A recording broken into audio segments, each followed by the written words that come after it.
wide receiver a problem for them? Is depth at wide receiver a problem for them? I was asked about this the other day, and I started thinking about it and diving into it.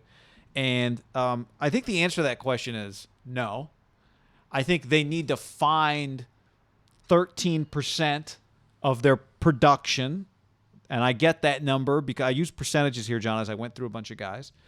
That's Kendrick Bourne's production. That's what they need to find.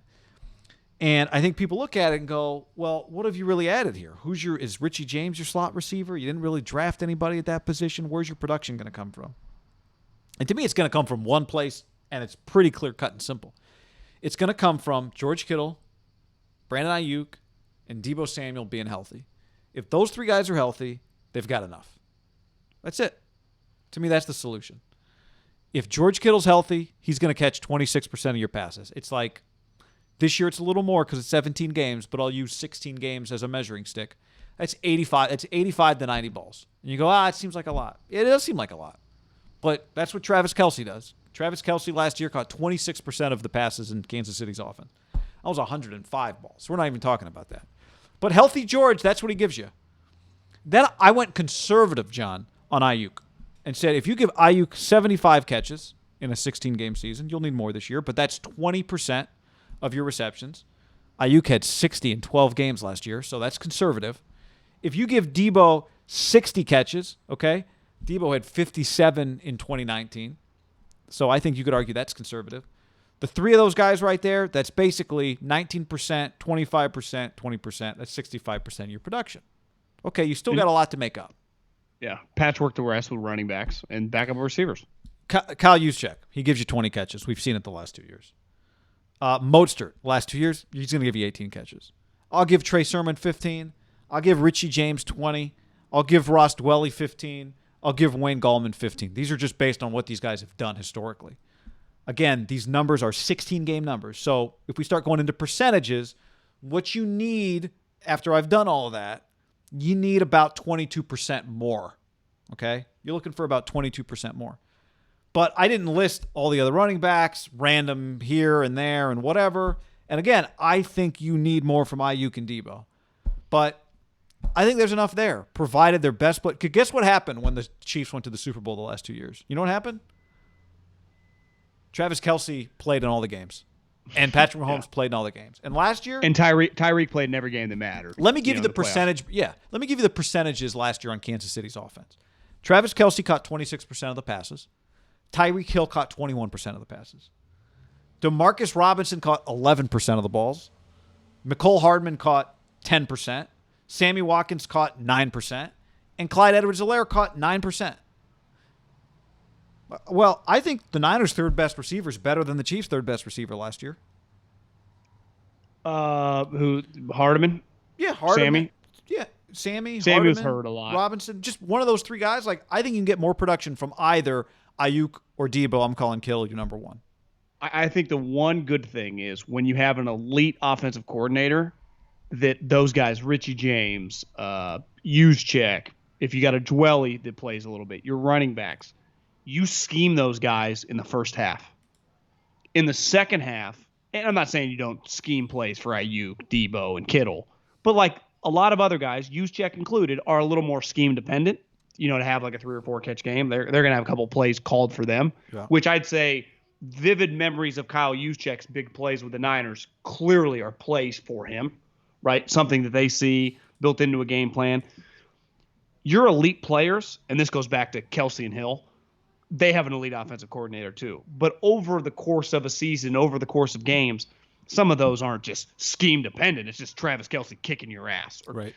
So to me, in the second half of games, when the game plan goes out the window a little bit and you're just adjusting to each other, that's where, to me, the health of your top three guys. If Kittle, Ayuk, and Deebo can play 90% of the games or whatever, because that's what you need if you're going to make a run, you have elite. Those guys are talented to make plays. And that's where Kyle comes in on the other to get those guys their percentages to make up the difference. Because we know, like, Kittle can get you 5 catches in the fourth quarter against the top team in the league, right? I think Ayuk, I saw some clips yesterday, like, he's a really talented player. And we just know Deebo's good. The key for Deebo, stay healthy. Right. Stay healthy. The other guys, like Richie James, going to need some help, right? I mean, he's just but when I say help, I mean help to get open, like play for him. Yeah, well, great. two. He's the fourth passing option on most plays. 100%. Same with Dwelly, same with Juszczyk. And then you just naturally get some layup throws on NFL standards. I mean, if me or you were back there and someone was chasing us, it would be hard. Screen passes, wheel routes to running backs that when you can run the ball. And that's the thing, like, it's crazy how offenses, everything's very fickle. It's like up, things change, it goes down. Then it doesn't feel like this offense is going away. I mean, it's been a staple in the league for – it's not like this is new. I mean, Mike Shanahan's been running this, versions of this since Elway. People have been arguing about whether or not, whether or not his running backs were actually great running backs his whole time in Denver. Well, because it had like that 5-year stretch of like every year was a new 1,000-yard guy.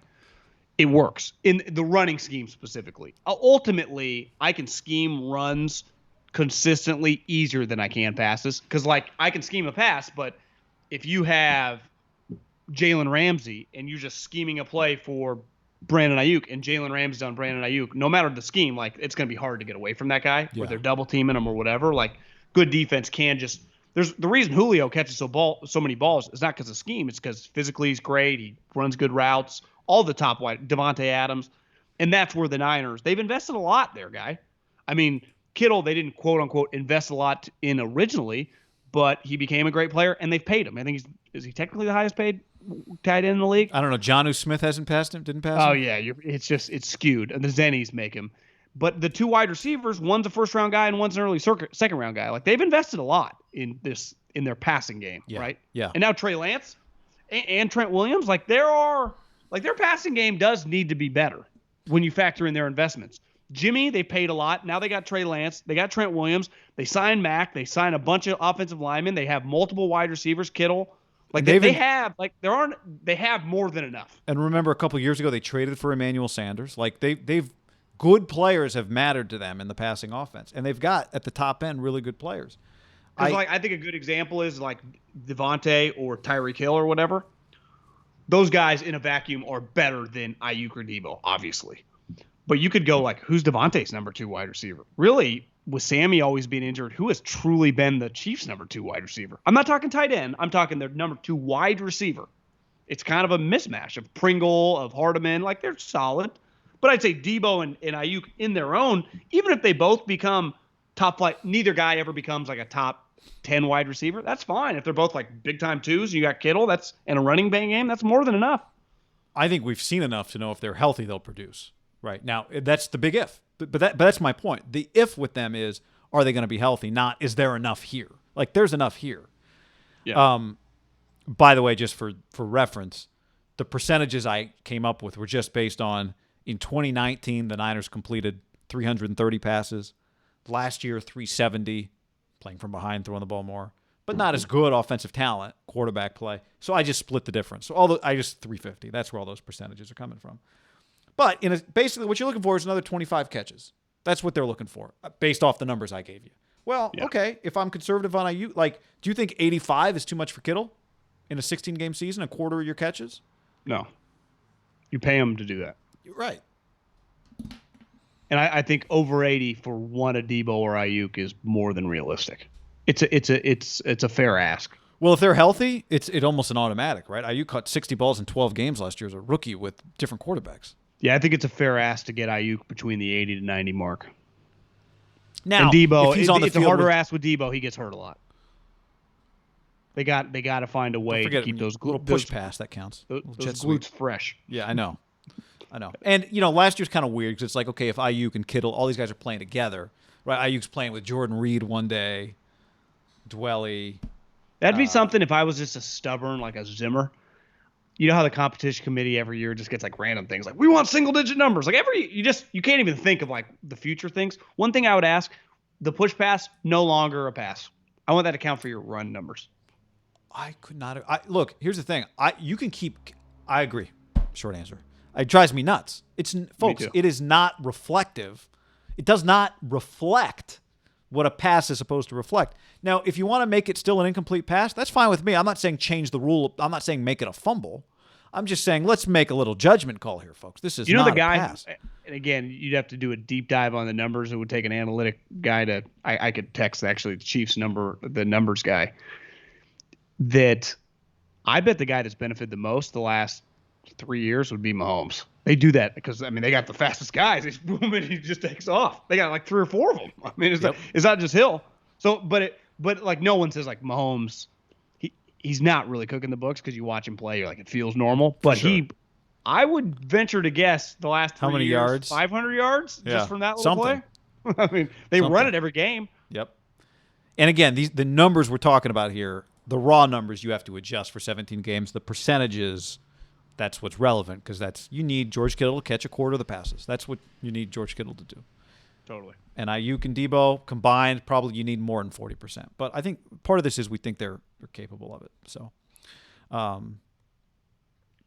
we talk about it in the offseason, that's. I think that I'm going to end on this. The hardest part about projecting players, it's easy to look back and go, just think of a guy like Kelsey and go, God, he's put these 5 or 6 historic years together.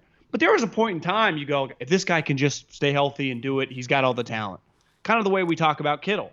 But until you do it and just bang off, you don't have to bang off like 10 years, but just like 3 or 4, you go, okay, it's hard to do that. A lot of guys in the league, for every guy that we call a quote unquote a bust, I think there are a lot of guys that turn out to be just good. You're like, God, we want this guy on our team. You might even extend them, and then they just battle injuries or they just can't stay on the field. That to me is a decent segment of the NFL population that we do end up talking a lot about because they're players on all these teams that on the Niners, who they're playing. But that is a large percentage. Just like Debo might have an 8-9 year career, but it's just like, God, he just was never able to shake these hamstring injuries. Yeah, I don't think I don't think we're just sure yet. And I know what he is when he's healthy. The difference is like Kittle and Kelsey. Kelsey's just more a little like a wide receiver. Like he'll hit the ground, like he'll run over little guys, but he's not trying to like knock people out 24/7. George, there's a balance, and it's hard because you don't like one of his defining characteristics is trucking guys, but it's like, the reason Frank Gore played for 20 years is like, when's the last time Frank tried to run someone over? He just hits the ground.